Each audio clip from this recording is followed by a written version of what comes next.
Golden State Media Concepts bring you Book Review Podcast, a haven for bookworms of all ages and the widest genres, from mystery to memoirs, romance to comedy, fantasy to sci-fi. If you love to read, this is the podcast for you. It's the Golden State Media Concepts Book Review Podcast.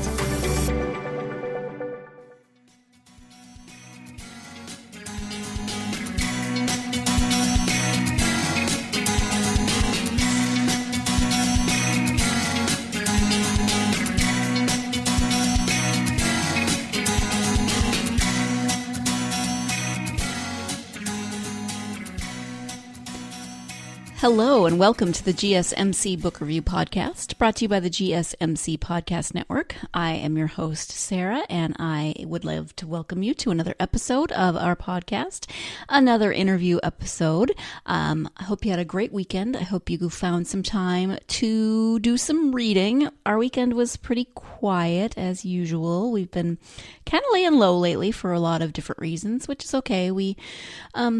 My husband and I just hung out. I got a bunch of stuff done around the house. I did some reading, which is always good. I actually caught up on a little bit of reading, which is really awesome since I'm always complaining about my TBR list. But yeah, I got to catch up on a little bit, and that always makes me happy.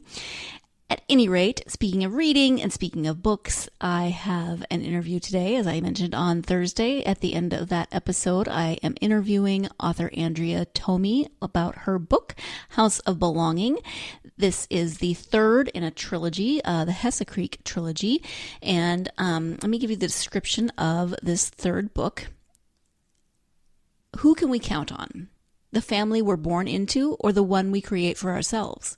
Renowned chef Lena Ming walked away from the culinary spotlight and an unhealthy relationship, one that still haunts her a year later.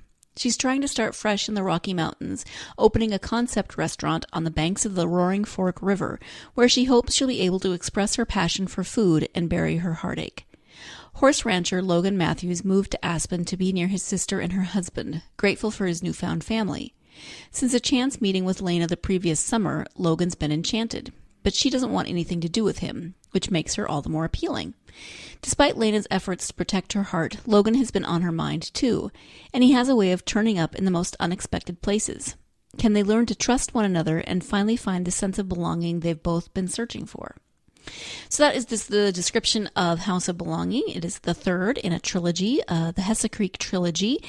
These are standalone novels. They each have different couples featured in them. So while there's a lot of crossover and the couples from the first two books appear in this book, you can read this one as a standalone novel.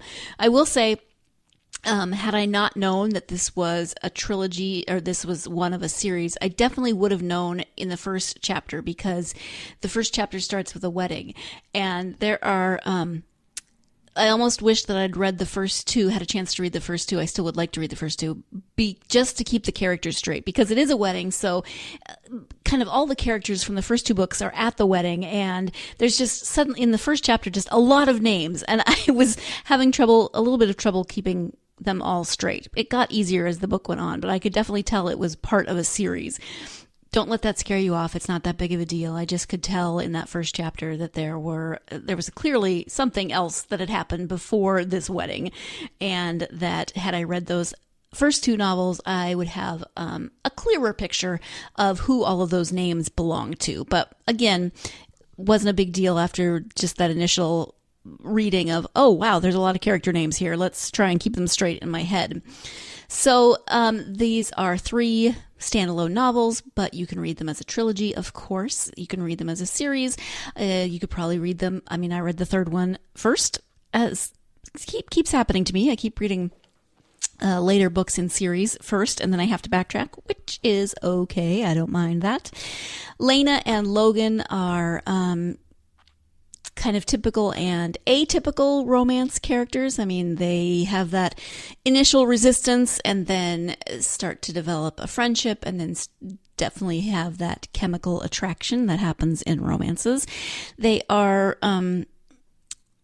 not your they're characters like Logan especially are becoming more typical in romance novels. He's a horse rancher, so he's a cowboy, so he's kind of got that manly man, if you'll excuse the phrase, vibe about him, but he's not afraid to show his vulnerability. He's not afraid to express emotions, and they're very equal in terms of being both independent, strong-willed, and able to be vulnerable and express their feelings. So I really appreciate that. I like the more even keel that some romances are on these days. I mean, don't get me wrong, there's definitely the place for the kind of, the other romance with certain gender roles, but I am very much enjoying the direction that romance has gone. Probably not even recently. I'm sure it's been happening for a much longer time than I am giving it credit for. But House of Belonging. It's the third book in the Hesse Creek series, and I am going to let you listen to Andrea talk about her own book because she knows it much better than I do, obviously. I do need to, before we start the interview, do a quick apology to both you, the listeners, and to Andrea, because the very first part of her part of the interview is I hit the wrong button on my my podcast studio recording software, and just completely she recorded, but you couldn't hear her unless you turned me up so loud that I would be blasting in your earbuds or however you're listening, and you could still barely hear Andrea. So I cut off the very beginning of when she's introducing herself, and I apologize to you for that, and I apologize to Andrea. Yeah, I guess I don't know where my brain was on Sunday, but definitely hit the wrong button. It was very much my fault, and I apologize for that. On that note, let's go ahead and turn to the interview with Andrea Thome about her book, House of Belonging. Hi, Andrea. Welcome to the podcast. It is wonderful to have you here. We are going to talk in a few minutes about your book, House of Belonging. Before we get to the book, though, I would love for my listeners to get to know you a little bit. So if you can share just a little bit about yourself, whatever you're comfortable sharing would be great. Chicago with my husband and my two kids. I was originally, as a career, a broadcast journalist. I did first sports reporting and then anchoring. And then I switched to news because while I was reporting sports, I met my husband 23 years ago. He was a Major League Baseball player for 23 years. He's actually going to be inducted into the Hall of Fame this summer in 2 weeks, actually. Yeah, so he had a nice long career. So after we got married and he wanted to have our children, I sort of put the broadcasting on hold for a while, sort of temporarily retired, I like to say. And just raised our kids. We traveled all over. His job took us everywhere, so we had to move a lot. I call those the gypsy years, where we traveled around. And then once our kids got a little older and, we're back in school, that's when I knew I wanted to kind of pick back up and have my own thing going, and writing was what I wanted to try. Okay, wonderful. Thank you so much for sharing that. Sure. The new book is called House of Belonging. It's actually the third in a trilogy, and the trilogy is the Hesse Creek Series. Did I pronounce that right? Yeah, Hesse Creek Series. Yeah. Okay, so tell us a little bit about the Hesse Creek Series, and then we'll talk specifically about House of Belonging. Sure. So the Hesse Creek Series started with the first book, which is called Walland, which is the name of a very small town in Tennessee where the resort that is the setting for that book is located. It's an actual real resort that was my inspiration. And so I started writing that book and published it in 2016. And then a year later, the follow-up to that was Seeds of Belonging, which is half set in Tennessee still, and then it sort of takes a turn and goes out west to the Rocky Mountains in Aspen. And then the third book, House of Belonging, just came out last month, and that one is fully set in Aspen with a little quick trip to California during the story. Okay, so there is just your little bit of a teaser of the story and a bit about Andrea herself. We are going to take our first break of the podcast, but when we come back, we'll be talking about Andrea's inspiration for the story, what she loves about Logan and Lena as characters, and lots of other things. So stay tuned. You're listening to the GSMC Book Review Podcast, and I will be right back.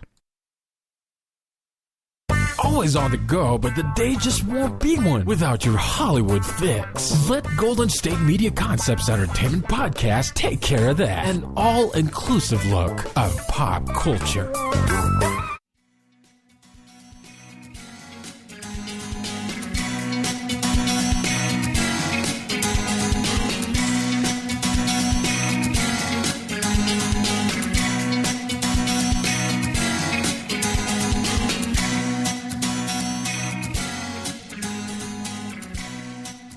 Welcome back to the GSMC Book Review Podcast. I am speaking today with author Andrea Thome about the third in her Hesse Creek trilogy. It's called House of Belonging, and we're going to go ahead and get right back into that interview.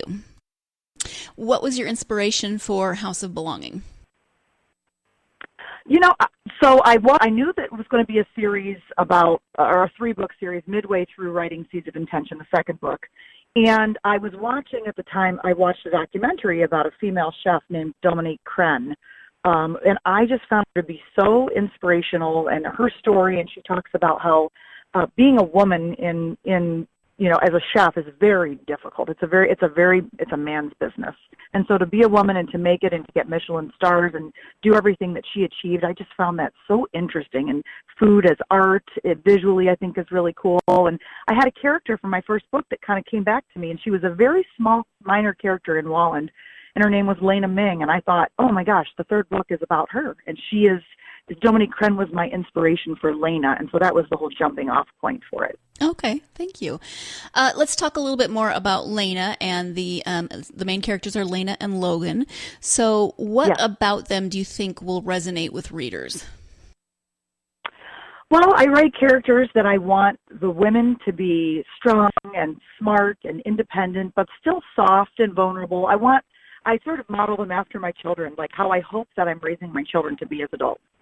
Even my men, I want them to be strong and capable, and but I also I love a vulnerability in my characters. So I really think that's I hope that's what people resonate with, that these people are not afraid to show, I don't like to call it a weakness, but a vulnerability. Mm-hmm. Okay. And can you talk a little bit about their relationship? You know, we don't want to give too much away in the book, but can you talk a little bit about their relationship and how it developed?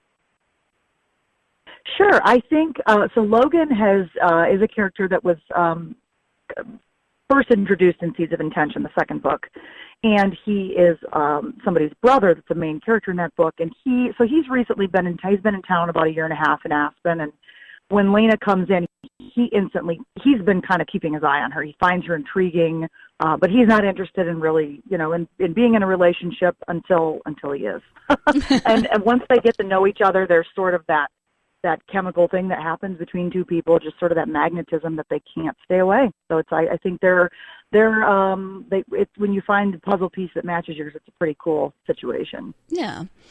Are there autobiographical elements in the story or the characters? Not really, other than Aspen is a place that I love to go, and so both Blackberry Farm or Walland, Tennessee, and Aspen, and the place in California that I talk about are places that I've traveled extensively. So I think anything autobiographical is just sort of my love for those places coming through in my writing. Mm-hmm. That I was actually going to ask about that. Why Tennessee and Colorado specifically? Because there is a lot of crossover between those two states talked about in the book. Yeah, I think I'm a mountain mama. My mom grew up in Morgantown, West Virginia, and I just think we camped as kids. I feel most alive when I'm near trees and streams, so that's easy for me to write about. Okay. What kind of research did you do for the book? Did you research anything to do with Lena's profession as a chef, or did you research any elements of the book? I did, actually. I went, coincidentally, my husband had been planning for a while to go to the Aspen Food and Wine Festival, which they hold every year in June. So we did that while I was writing House of Belonging, and that was so helpful because just to see how they run it and to really live it and immerse yourself in it, that was really helpful. So I did a lot of research during that, which meant I didn't get to drink as much wine as I wanted to because I really had to focus. I was a working trip. But yeah, and just learn. I watched lots of documentaries, and I do watch Food Network a lot, so I just, would take notes when things caught my eye. Mm-hmm. And Lena is initially a plant-based chef. She has 2 restaurants in New York. One is vegetarian, one is vegan, and then when she moves to Aspen, she expands on that a little bit. Are you vegan or vegetarian? I am not, but my mom was for 35 years was a vegan, and my daughter is a vegan, and so I know a lot about that lifestyle, and we do live a pretty healthy lifestyle. I'm not vegetarian, but sometimes I am. I kind of go back and forth and do what feels right for me. Mm-hmm. So I like with Lena that she's got that. There's sometimes I think people find vegetarians and vegans to be inflexible, because they don't understand that lifestyle. But I like that Lena is willing to be in this book, at least trying to be more inclusive and offering, when someone comes in, she wants to wow them with the plant dishes that she does, but she also wants to offer them what feels safe for people who aren't vegetarian and vegan. So I think that's kind of a cool way to do it. Yeah. And when she opens the restaurant, there's a charity event, and she creates the menu around haiku. Yeah. Where did that come from? What was your inspiration for that particular element of the story? Yeah, that's another little Easter egg. My mom is a big influence on my writing. She's the reason I really started writing. She was a self-published poet, so poetry was big for her. She loved haikus. She wrote a lot of haikus. And so I knew I wanted to incorporate that in some way. I didn't know how it would come up in the series, but when the menu came to be, I thought, oh, so perfect, because I love the idea of keeping people guessing, making them wonder, taking them on a journey. And I think that's what Lena wanted to do with the poems, is give them a taste and then show them what was to come. And so, yeah, that's kind of how that came about. Okay, fun. Thank you. I was going to ask you how many books you envisioned in this series, but then I read the acknowledgments and you said this was the third. But there's a new series coming up, and that sounds, I'm going to assume, and I know you shouldn't assume, but I'm going to guess that it's about Van and his brothers. It is. Okay. And Van, I didn't see him coming. He's one of my favorite characters that I've written.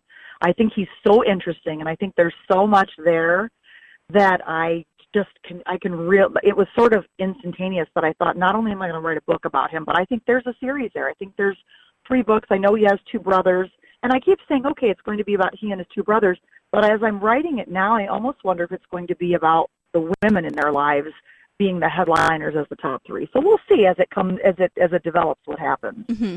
And that one takes place in the Portland area? In the Pacific Northwest, yeah, but it starts in Portland. There is going to be a tie back to Tennessee also as well, into Nashville, okay. Because it's also kind of talking about a girls' trip, which I think is really an interesting, something I go on with my women friends once a year. And I just think there's so much interesting stuff that happens on those trips that you learn about your friends and that you show each other that maybe you haven't before. And that's going to be part of the story too. So there'll be a tie back to Tennessee. Okay. Will we see any of the characters from the Hesse Creek series appear in that one? No, they're all in Moreland. They're busy. Okay. I told them everybody except Van. Van is the only little thread that's coming through. Okay. Thank you. In the acknowledgement section of the book, you talk about how you were kind of almost through writing the trilogy when you realized that that there was a common thread of family and relationships within the trilogy. Family not only as blood ties, but also the family that we make for ourselves. Can you talk a little bit about that? Sure. I mean, and I think I'm 46, and I think at this time in my life, you just really do discover that you do have your family you're born into. And my brother and I, like, as we've grown older, we were so close when we were young. We're still close, but he lives in Colorado now, so we don't have the luxury of being around each other all the time. But I have this new family, or not new, but, family that I've created for myself and my husband over the last decade or so that we've lived in Chicago. And it's interesting how that really does become your family because you're around them every day. Mm-hmm. Yeah. So it doesn't sound like that was fully intentional that you put that into the book, but it just kind of, as often happens, the characters sort of led you in a direction. They really did. I mean, the first book that I wrote really, I always say, came through me. I had no outline. I just sat down and it poured out. The second book had a little bit of a loose outline, and then with House of Belonging, because I knew it was going to be the end of the series, I had to tie things up. I had a pretty good structure of what was going to happen. But yeah, the characters do, just when you think you know what you're doing, they do surprise you. Right. Okay, I'm going to jump in here again so we can take our second break of the podcast. I continue to be fascinated by characters that have minds of their own because pretty much every author I talk to talks about how they're writing along and suddenly the character does something that they weren't expecting. So I guess that leads to some pretty cool things sometimes, but for me, I'd be like, would you seriously stop that? I think I might be too much of a control freak for that. I would be yelling at my characters, and they're fictional. Let's take a break, and I'll go work on my issues. Stay tuned. You're listening to the GSMC Book Review Podcast, and I'll be right back. Tired of searching the vast jungle of podcasts? Now listen close and hear this out. There's a podcast network that covers just about everything that you've been searching. Hey! The Golden State Media Concepts Podcast Network is here. Nothing less than a podcast bliss with endless hours of podcast coverage. From news, sports, music, fashion, cooking, entertainment, fantasy, football, and so much more. So stop lurking around and go straight out to the Golden State Media Concepts Podcast Network. Guaranteed to fill that podcast itch. Whatever it may be. Visit us at www.gsmcpodcast.com. Follow us on Facebook and Twitter, and download us on iTunes, SoundCloud, and Google Play.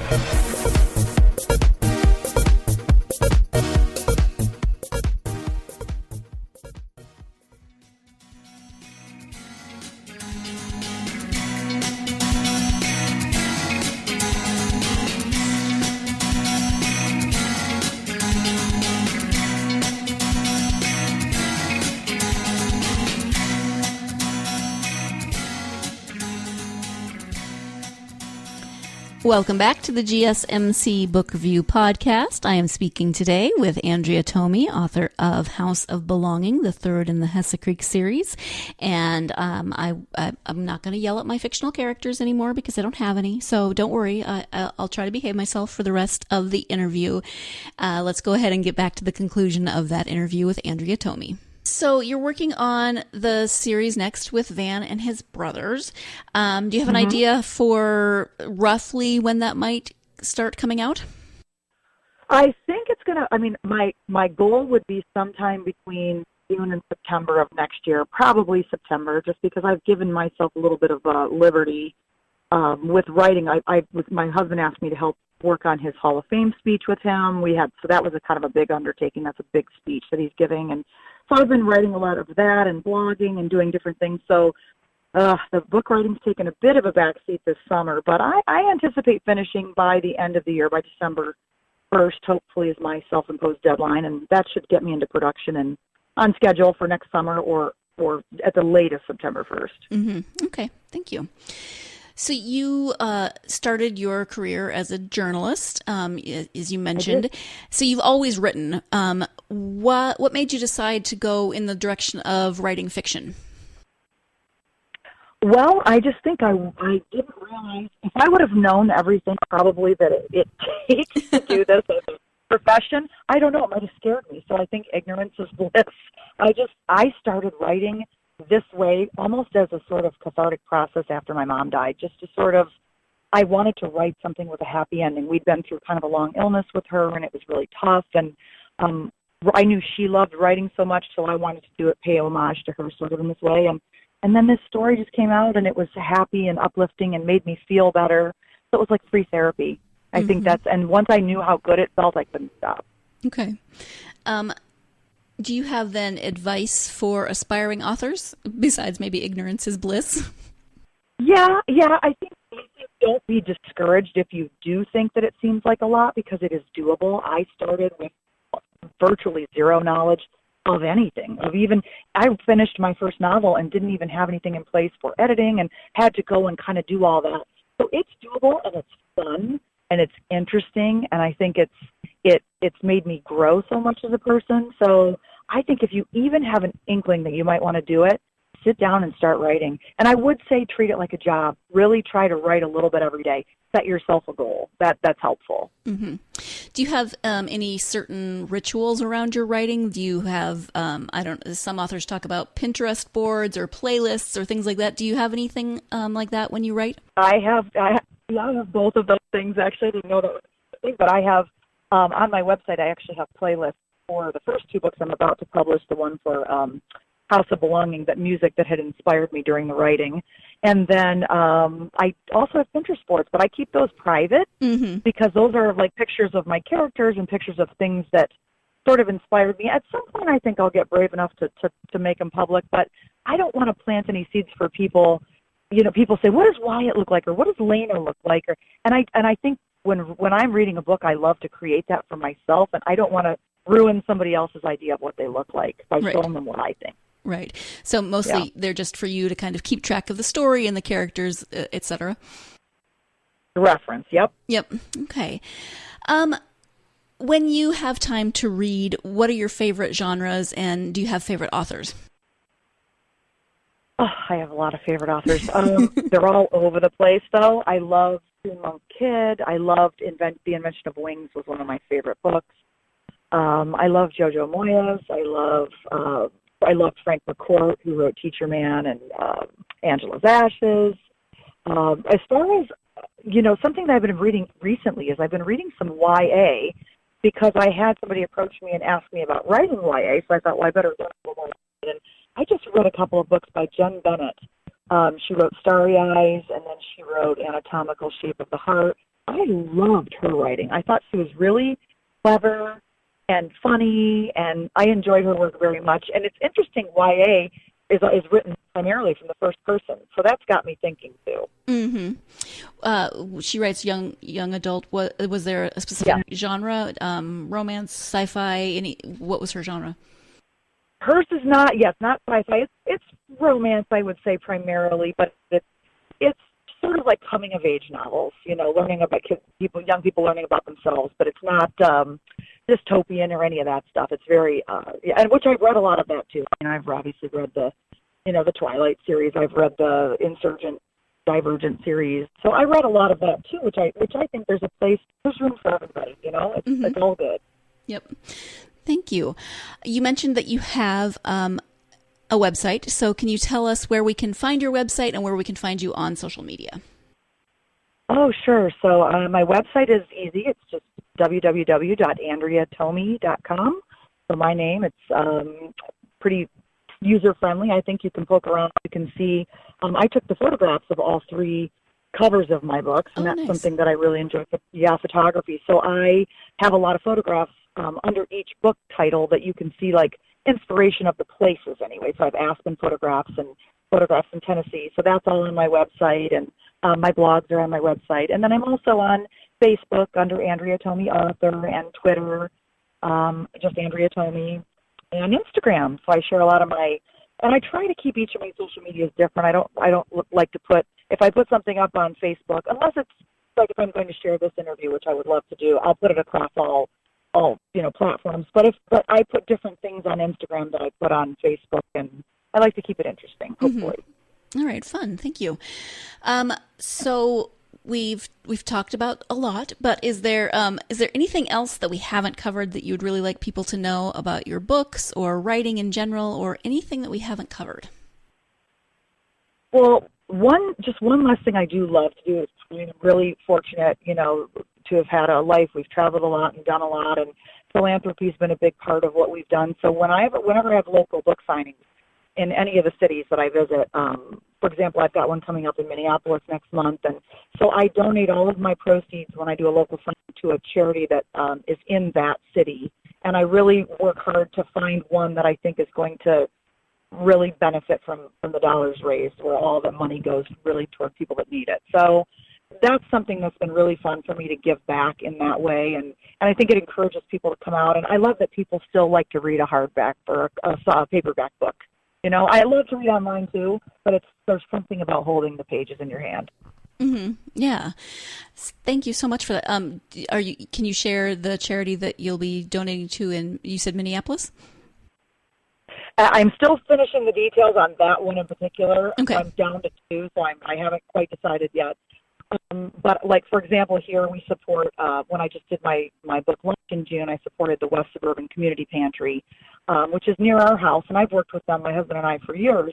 But they don't just do food for people in this area, but they do car seats, they do education.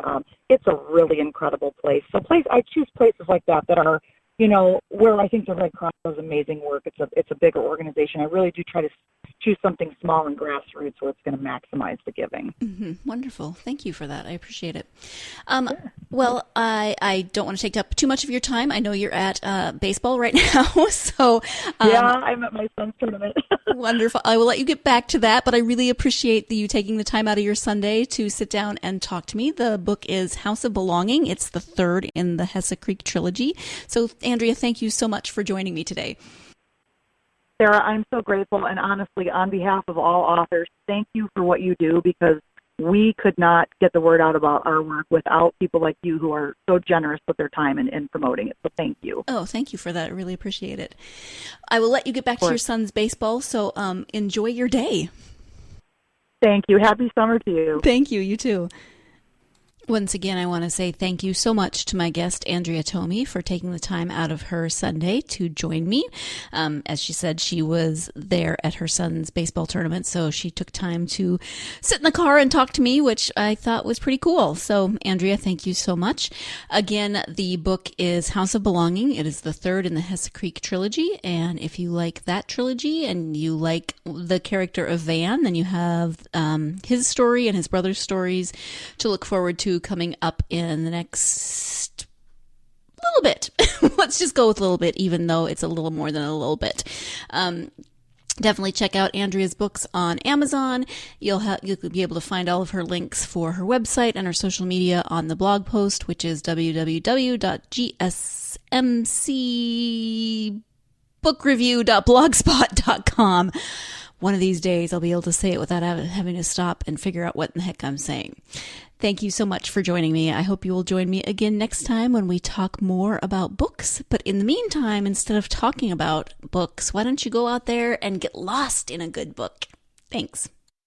You've been listening to the Golden State Media Concepts Book Review Podcast, part of the Golden State Media Concepts Podcast Network.